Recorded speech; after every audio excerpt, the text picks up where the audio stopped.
세상에는 참으로 암울하고 앞으로 무엇을 어떻게 해서 살아가야 할지 알지 못해서 그저 막연한 어떤 시간을 그들은 기다리고 있을 뿐입니다만, 우리에게는 하나님께서 천국이라는 귀한 또 소망을 주셨습니다. 그리고 다시는 사망도 없고 애통도 없고 아픔도 없고 또 그러한 세계 속에 영원한 하늘나라의 왕같은 제사장의 그런 직분까지도 하나님께서 미리 예비하고 있습니다. 오늘 여러분과 더불어서 성령과 신부께서 부르신다라는 주제를 가지고 여러분과 함께 하나님 말씀 살펴보도록 하겠습니다. 여러분, 코로나가 지금 창궐하고 있습니다만 언제 끝이 날지 알지를 못합니다. 겨울만 지나면 끝이 나지 않겠는가? 어떤 계절적인 유행병처럼 생각했습니다. 근데 이게 유행병이 아니라 겨울만 있는 질병이 아니고 1년 사시사철, 그런데 이것보다도 더 감염률이 높은 그런 어떤 질병이 또 창궐 한다고 의학계에 있는 저명 인사는 또 그런 얘기를 지금 하고 있습니다. 또 북극에 지금 얼음이 엄청 녹아내리고 있는 그런 어떤 입장인데, 그렇게 된다면 수만 년 동안 얼음 속에 갇혀있던 지금까지 한 번도 경험해보지 못한, 그러니까 과학이 접근해보지 못한 그런 바이러스들이 동토의 그 얼음에서 녹아서 이 지상에 활동을 하게 된다면 이 지구는 참으로 인류 인생이 살 수 없는 그런 어떤 곳이 되고 말지 않겠습니까? 왜 아버지 어머니께서 내게로 오라고 이렇게 요한계시록 22장에 그런 말씀을 부탁을 하셨을까? 사단은 아버지 어머니께로 가지 못하게끔 어떤 것 영생의 길과 생명의 길을 지금 막고 있습니다만, 인류 인생들은 다 찾아와야 됩니다. 다 오셔서 하나님의 언약을 받으시고 영생의 약속을 축복받으시고 영원한 것 천국 소망들을 가질 수 있는 우리가 되어야 되겠습니다. 사람들은 땅에서 살다가 보니까 이 땅에서 어떻게 살까? 이 땅에서 사는 법만 자꾸 연구를 합니다. 그러나 이 지구는 잠시 있다가 가는 곳이라고 이렇게 알려주고 계시지 않습니까? 장차 가서 영원토록 살 곳을 위해서 모든 것을 또 준비하는 우리가 되어야 되지 않겠습니까? 과연 천국에 오늘 이 순간이라도 간다면 과연 오늘의 내 삶과 내 행위와 내 믿음이 올바르게 천국을 위해서 예비하는 그런 삶을 살고 있는가?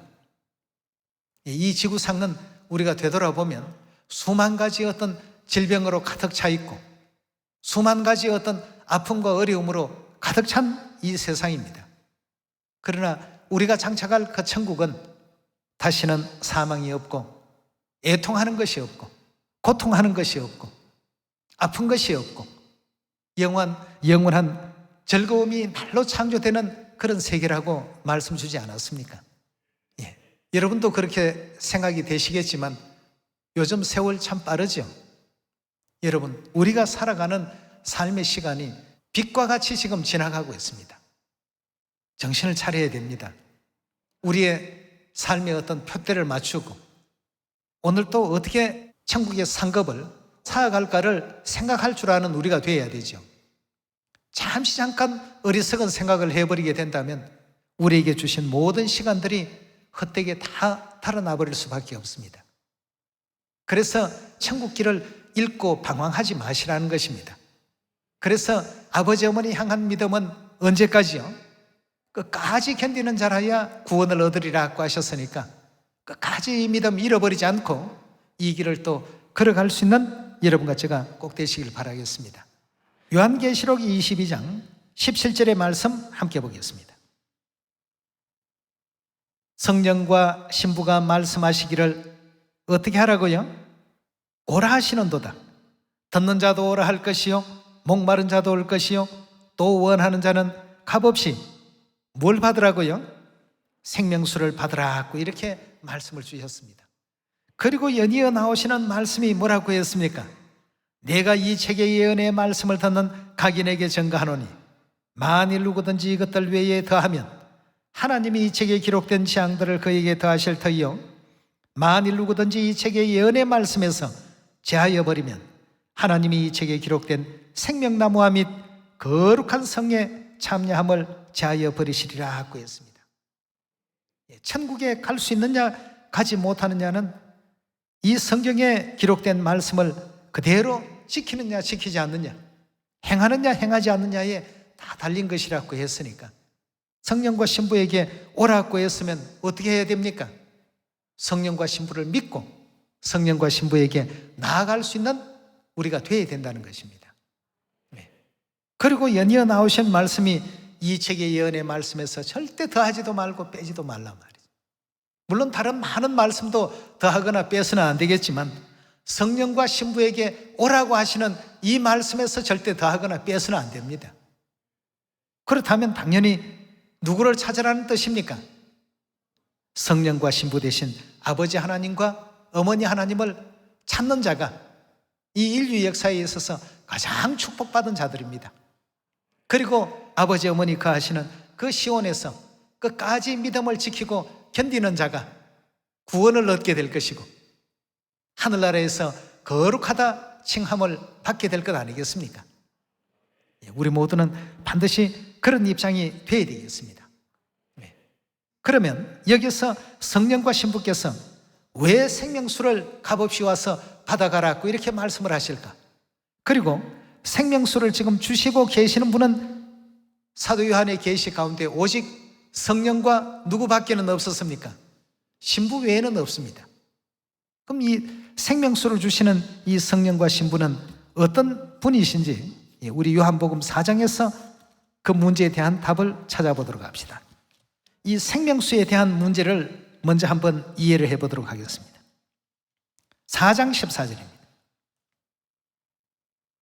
내가 주는 물을 먹는 자는 영원히 목마르지 아니하리니 나의 주는 물은 그 속에서 어떤 효험이 있다고요? 영생하도록 솟아나는 샘물이 되리라 하고 했습니다. 그럼 여기서 지금 내는 예수님을 가리키시는데 예수님께서 허락하여 주시는 그 물은 그 속에 영생하도록 솟아나는 샘물이 될 것이다 하고 했습니다. 그럼 예수님께서 어떤 물을 주신다라고 하셨는지 4장 5절의 말씀 보시면 사마리아에 있는 수가라 하는 동네에 이르시니 야곱이 그 아들 요셉에게 준 땅이 가깝고 거기 또 야곱의 우물이 있더라. 예수께서 행로에서 권하여 우물 곁에 그대로 앉으시니 때가 제6시쯤 되었더라. 때가 제6시라고 한다면 이제 오늘날 시간법상으로는 12시가 되죠. 7절의 말씀 보시면 사마리아 여자 하나가 물을 길러왔음에 예수께서 물 좀 달라 하시니 이는 제자들이 먹을 것을 사러 동네에 가서 밀러라. 제자들은 이제 먹을 것을 사기 위해서 동네로 들어갔고 수가라는 그 동네에 사마리아 여자가 이제 물을 깃기 위해서 야곱의 우물에 당도하고 있습니다. 9절입니다.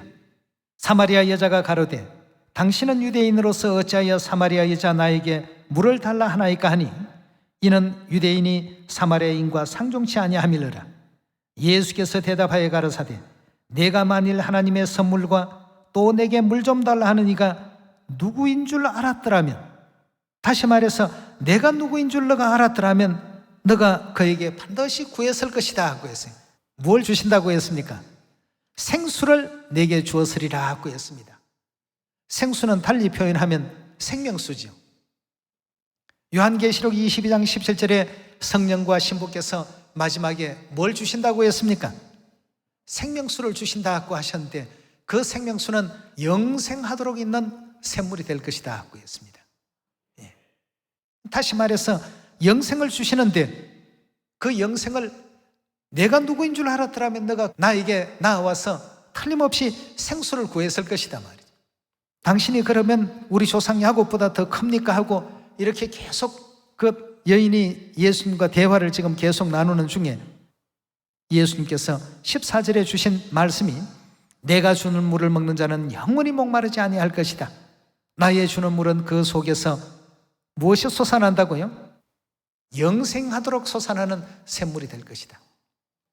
생수를 주는 내가 누구인 줄 알았더라면 너는 내게 영생을 구했을 것이다. 결국 그렇다면 이 생명수 주시는 성령과 신부는 온 인류에게 영생을 주기 위해서 이 땅에 등장하시는 분 아니시겠습니까? 누구든지 목마르거든 내게로 와서 값없이 이 영생을 다 얻어가라고 하셨습니다. 그럼 영생을 주실 수 있는 분은 오직 하나님 외에는 없습니다. 디모데전서 6장에 보면 분명히 그렇게 기록되어 있습니다. 오직 하나님에게만 죽지 아니함이 있고, 즉 영생이 있고, 빛 가운데 거하시고, 우리가 지금 여기 요한복음 4장과 요한계시록 22장의 이 두 장면을 통해서 살펴보니까 많은 사람들이 누구인 줄 알지 못하기 때문에 임의로 대하고, 누구인 줄 알지 못하기 때문에 영생하도록 솟아나는 샘물을 요구하지를 않습니다. 찾지를 않습니다. 왜? 우리와 똑같은 육체의 장막을 쓰신 가운데 우리와 똑같은 생활을 하시고 우리와 너무나도 똑같으니까 아무도 그렇게 참으로 빛 가운데 거하시며 우리가 감히 바라볼 수도 없고 감히 함께 할 수도 없는 그런 하나님이셨다는 사실을 알지 못하는 가운데 있습니다.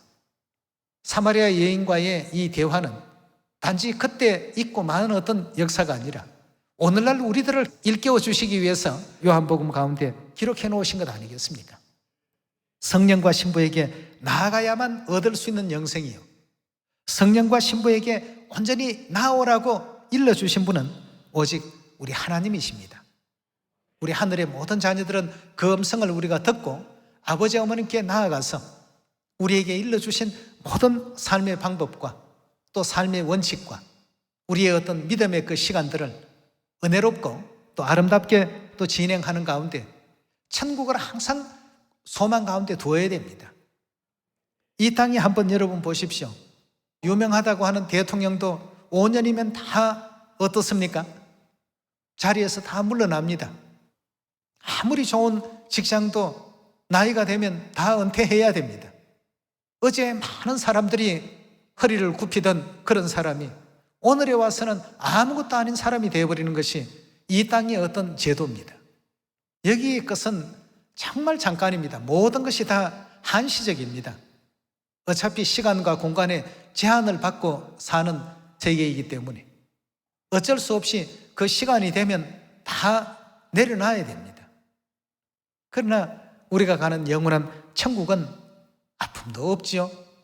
이 땅에서 여러분들이 느끼는 모든 고통도, 괴로움도, 외로움도, 슬픔도, 죽음에 대한 고통도, 질병으로 인한 내용들도 전부 하나님께서 걷어내 주시기 위해서 하늘의 영광도 다 뒤로 하시고 육체 서시고 이 땅까지 오신 것 아니겠습니까?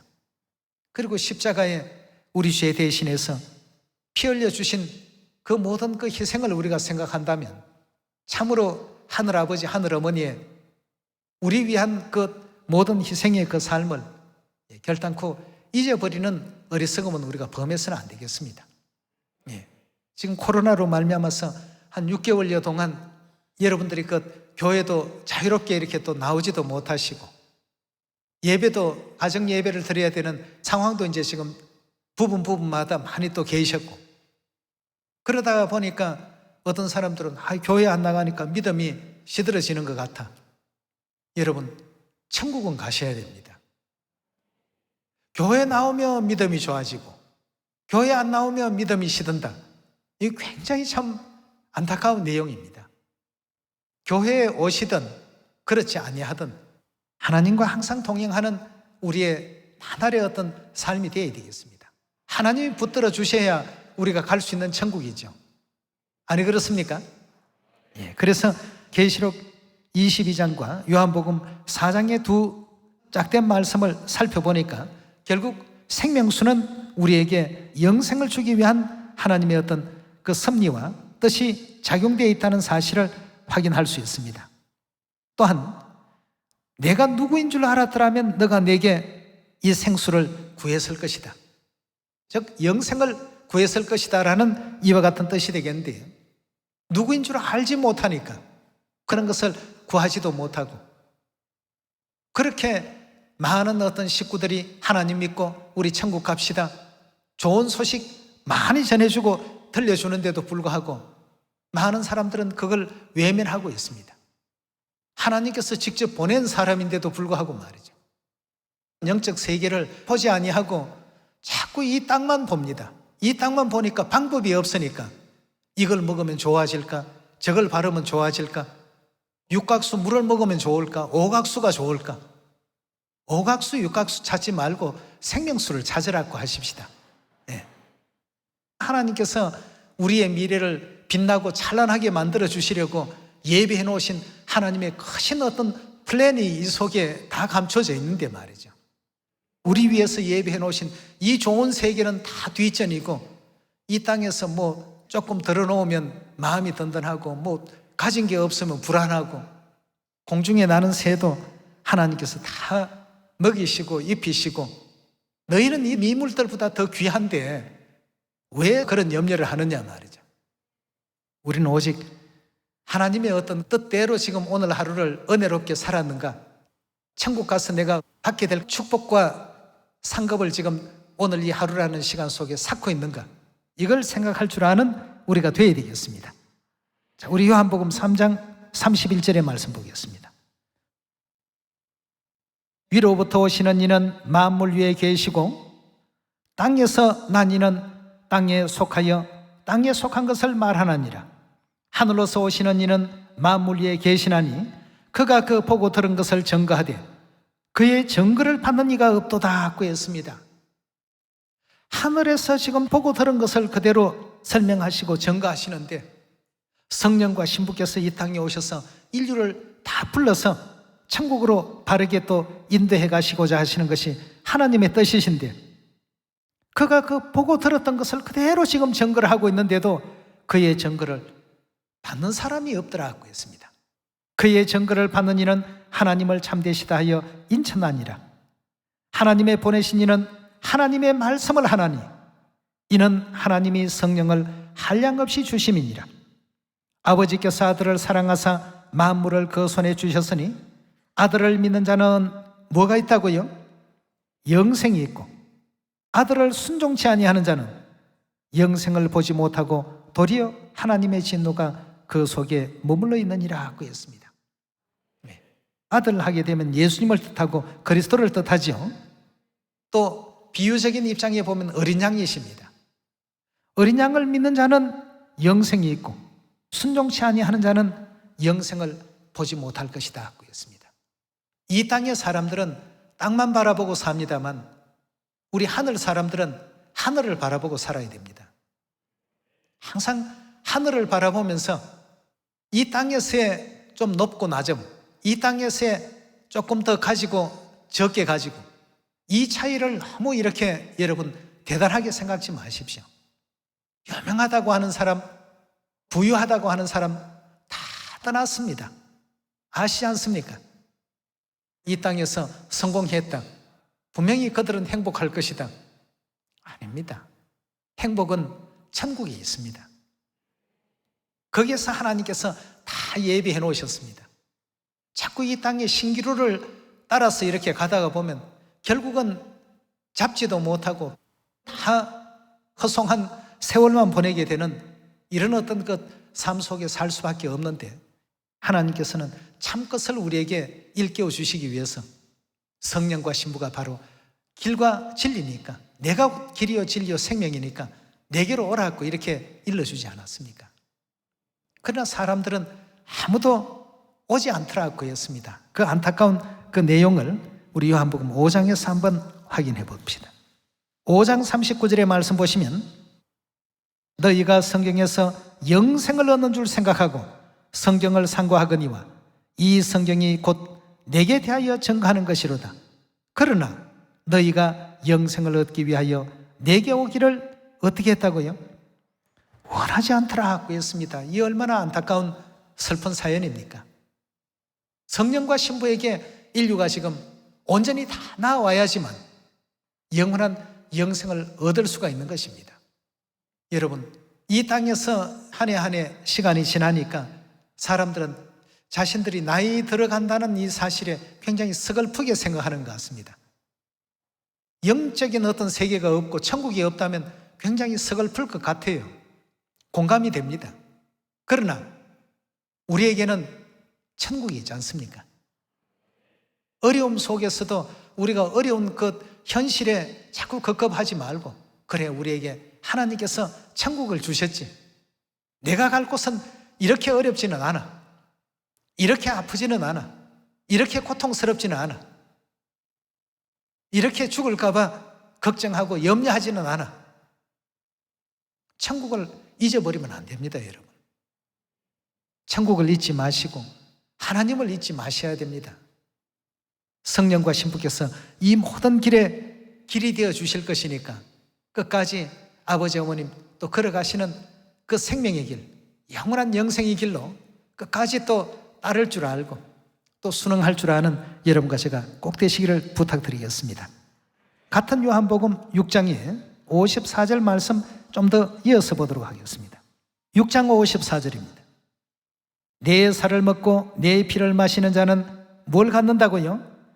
영생을 가졌고 마지막 날에 내가 그를 다시 살릴 것이다 하고 했습니다. 내 살을 먹고 내 피를 마시는 자는 영생을 가졌고 마지막 날에 내가 그런 사람들을 다 살리겠다고 약속을 했습니다. 그럼 초림 때도 예수님의 살과 피를 먹고 마신 사람들에게 영생의 약속이 있었던 것처럼 재림 때도, 부활의 그 시간에도 반드시 어떤 사람들이 살아납니까? 인자의 살을 먹고 인자의 피를 마신 사람, 즉 성령과 신부에 대한 올바른 어떤 믿음을 가진 사람들에게 영생의 그 약속을 허락해 놓지 않았습니까? 규례로 하나님께서 정하신 것이 바로 유월절인데요, 마태복음 우리 26장 잘 아시는 부분이지만 확인만 한번 해보도록 합시다. 17절의 말씀 보시면 무교절의 첫날에 제자들이 예수께 나와서 가로되 유월절 잡수실 것을 우리가 어디서 예배하기를 원하시나이까? 가라사대 성한 아무에게 가서 이르되 선생님 말씀이 내 때가 가까웠으니 내 제자들과 함께 유월절을 내 집에서 지키겠다 하시더라 하라 하신대 제자들이 예수의 시키신 대로 하여 유월절을 예비하였더라 하고 했습니다. 26절의 말씀 보시면 저희가 먹을 때에 예수께서 떡을 가지사 축복하시고, 여기에 말하는 떡은 유월절 떡이죠. 떼어 제자들을 주시며 가라사대 받아 먹으라. 이것이 뭐라고 했죠? 내 몸이라, 즉 내 살이라. 27절에 주신 말씀을 보면 또 잔을 가지사 유월절에 포도주가 담긴 그 잔을 가지사 사례하시고 저희에게 주시며 가라사대 너희가 다 이것을 마시라. 이것은 유월절의 이 포도주는 죄 사함을 얻게 하려고 많은 사람을 위하여 흘리는 나의 피 곧 언약의 피니라 하고 했습니다. 이렇게 하시면서 유월절이라는 이 진리 속에 그리스도의 살과 그리스도의 보혈의 피를 먹고 마실 수 있는 언약을 세우게 된 것이죠. 이 언약을 누가복음 22장에는 무슨 언약이라고 했습니까? 새 언약이라고 이렇게 표현했습니다. 이렇게 하면 너희가 내 안에 내가 너희 안에 있을 것이다 하고 이렇게 약속을 주셨습니다. 그렇다면 이 떡과 포도주 먹고 마시는 이 예식 참으로 중요합니다. 유월절 새 언약을 우리가 지키고 그 예식을 준행해야 될 이유가 과연 무엇인지 갈라디아 3장으로 말씀 한번 옮겨봅시다. 23절의 말씀 보시면 믿음이 오기 전에 우리가 율법 아래 매인 바 되고 계시될 믿음의 때까지 갇혔나니라. 이같이 율법이 우리를 누구에게로 인도한다고요? 그리스도에게 인도하는 선생 역할을 했다고 했습니다. 우리가 안식일을 제대로 알고 유월절을 제대로 잘 알고 지키는 이 모든 구약적인 제도는 전부 알고 보니까 그 율법을 통해서 그리스도를 알게 하기 위해서 그 계명이, 율법이 존재했더라는 것입니다. 그럼 오늘날 이 새 언약의 그 역할은 무엇이냐 이겁니다. 옛 언약이 그리스도께로 우리를 나아가게 하기 위해서 인도해주는 길잡이 역할을 하고 선생 역할을 했던 것처럼 오늘날 하나님께서 새 언약의 모든 규례, 이걸 통해서 우리가 뭘 알기를 원하십니까? 갈라디아 3장 23절에 힌트를 지금 주고 있지 않습니까? 율법이 우리를 그리스도를 알아볼 수 있도록 이끌어주는 몽학 선생이 되어, 즉 율법을 통해서 바라보니까 그리스도는 참 이 땅에 오실 우리 하나님이 틀림없구나. 그럼 새 언약의 이와 같은 율법들은 오늘날 누구를 우리에게 알리고자 하시는 숨은 뜻이 계시냐 이겁니다. 그것도 우리가 알아야 되지 않습니까? 예. 갈라디아 4장 22절의 말씀 보시면 기록된 바 아브라함이 두 아들이 있으니 하나는 계집종에게서 하나는 자유하는 여자에게서 낳다 했으나 계집종에게서는 육체를 따라 낳고 자유하는 여자에게서는 약속으로 말미암았느니라. 이것은 비유니 이 여자들은 두 언약이라. 하나는 시내 산으로부터 종을 낳은 자니 곧 하가라. 이 하가는 아라비아에 있는 시내 산으로 지금 있는 예루살렘과 같은 데니 저가 그 자녀들로 더불어 종노릇하고 오직 위에 있는 예루살렘은 자유자니 곧 누구라고요? 우리 어머니라 하고 했습니다. 여기 아브라함의 가정에 두 여자는 하갈과 사라죠. 그럼 결국 하갈은 옛 언약의 주체가 되고 사라는요 새 언약을 지금 설명하고 있는 것 아니겠습니까? 24절에 이것은 비유니 이 여자들은 두 언약이라. 하나는 시내 산으로부터 종을 낳은 자니 그 시내 산에서 이루어진 율법은 모세로 말미암아 세워진 옛 언약의 법입니다. 근데 이 하가는 아라비아에 있는 시내 산으로 지금 있는 예루살렘과 같은 데니 저가 그 자녀들로 더불어 종노릇하고 오직 위에 있는 예루살렘 즉 사라는 자유자니 곧 알고 보니까 누구였다고요? 새 언약의 존재를 아브라함의 그 아내인 사라의 비유를 해놓으시고 그 사라는 알고 보니까 결국 우리 어머니를 알리고자 하시는 존재로서 이 세상에 존재했었구나 하는 사실을 일깨워주고 있습니다. 결국 새 언약을 통해서 새 언약의 주체자이신 하늘 어머니를 발견하라 하신 아버지의 큰 뜻이 계셨고 사라는 우리 하늘 어머니를 알리는 인물로서 이 땅에 존재했다는 사실을 일깨워주고 있습니다. 아버지께서 이 땅에 인류를 구원하러 오신 그리스도십니다. 이 땅에 오셔서 남겨놓으신 가장 중요한 말씀 한 가지가 계셨습니다. 엘리사는 엘리야를 따르고 여호수아는 모세를 따르고 베드로는 예수님을 따랐듯이 나는 누구를 따른다고요? 아버지께서 나는 어머니를 따르겠다고 이렇게 말씀을 주셨으면 우리의 그 길도 어머니를 따르는 길이 되는 것이 당연하지 않겠습니까? 그렇게 해서 하나님께서 자녀들을 위해서 예배해 놓으신 영화로운 그 미래의 삶을 결코 포기하지 마시고 아버지 따라서 어머니께서 가시는 그 영화로운 밝은 미래를 향해서 오늘 또 힘차게 달리는 여러분과 제가 꼭 되시길 바라겠습니다. 말씀 마치도록 하겠습니다. 감사합니다.